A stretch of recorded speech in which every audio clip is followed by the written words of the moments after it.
국민연금 소득대체율 명시 문제를 놓고 벼랑 끝 대치를 이어가던 여야가 본회의 직전 극적인 최종 합의를 이뤘습니다. 소득대체율 50%를 국회 규칙이 아닌 부칙의 별지에 명시하기로 했습니다. 국회 연결합니다. 안윤학 기자. 네, 국회에 나와 있습니다. 네, 여야 협상 결과 전해주시죠.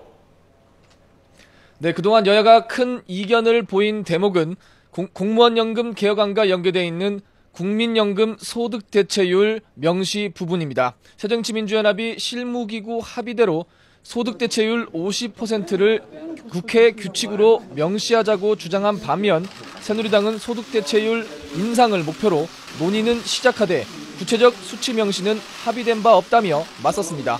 결국 여야는 국회 규칙이 아닌 국회 부칙의 별지, 첨부 서류에 명시하자는 데 합의했습니다.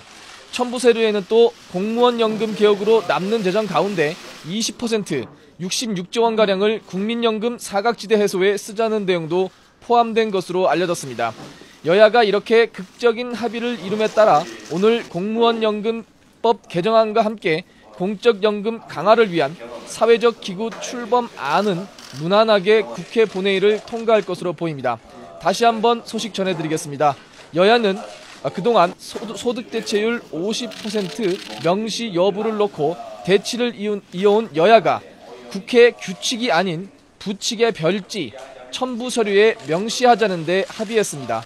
첨부 서류에는 또 공무원연금 개혁으로 남는 재정 가운데 20%, 66조 원가량을 국민연금 사각지대 해소에 쓰자는 내용도 포함된 것으로 알려졌습니다. 여야가 이렇게 극적인 합의를 이룸에 따라 오늘 공무원연금법 개정안과 함께 공적연금 강화를 위한 사회적 기구의 출범안은 무난하게 국회 본회의를 통과할 것으로 보입니다. 하지만 논란의 불씨는 여전합니다. 야당이 소득대체율 50%를 국회 규칙으로 못 박자고 한 것은 이 목표 수치를 법적 효력이 있게 만들자는 의도였는데요. 소득대체율의 구체적인 수치를 부칙, 그것도 별지 첨부 서류에 넣으면 강제성이 있는지 법적 효력이 있는지 여부를 놓고 논란이 이어질 것으로 보입니다.